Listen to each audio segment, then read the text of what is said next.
4 o'clock this hour following breaking news tonight with a nearly week-long manhunt coming to a close. The man suspected of shooting and killing a Blount County deputy last week and injuring another was captured in East Knoxville a little before 4 o'clock this afternoon. This all happened at a home along Linden Avenue near the intersection with North Harrison Street in East Knoxville, just off of Magnolia Avenue. As we told you, DeHart is accused of shooting two deputies last Thursday night after he was pulled over for a traffic stop. Deputy Greg McCowan died at the scene. DeHart took off. Just in the last half hour, we were able to obtain DeHart's fresh mugshot taken late today. He is facing charges of first-degree homicide and attempted first-degree homicide, along with weapons charges because of previous convictions.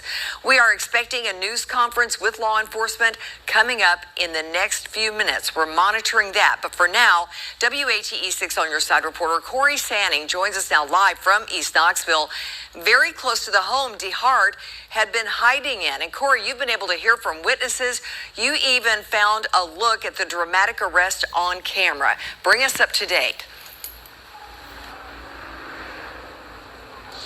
Well, Lori, as you said, it was a dramatic scene here when we arrived here around, I would say it was around like 3 p.m. earlier, and there was every single type of cop car here that you could imagine. There were SWAT officers, there was uniformed officers, there was state troopers, canines, multiple canine trucks, in fact, and they all come here to see the apparent arrest of Kenneth DeHart, who had been on the run for about the last 5 or 6 days after he had shot Deputy Greg McCowan in Blount County. Now, as you see behind me, the scene's clearing out a bit. They are still looking inside the house, just trying to clear it out. But I did talk with witnesses, one that lived across the street, one that lived next door earlier, and they say this all started with a series of loud bangs, and they didn't know what to expect.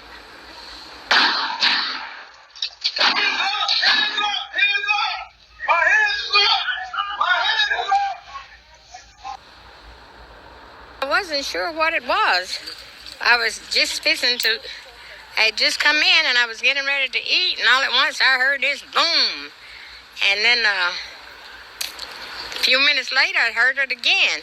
So I went to the front door and I looked out and I could see the smoke up between the two houses.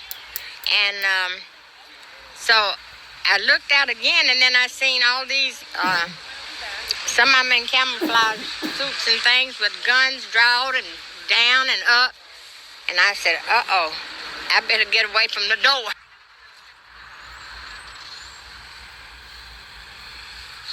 Now, the residents did tell me that they do feel much more safe now here, knowing that DeHart is behind bars. And they also say that this thing does not typically happen around here, but they actually look forward to seeing what happens in the next chapter of this saga. Lori, back to you in the studio. The judicial process has begun. Corey, thank you for walking us through that. 3 menopause myths keeping you stuck. Number 1.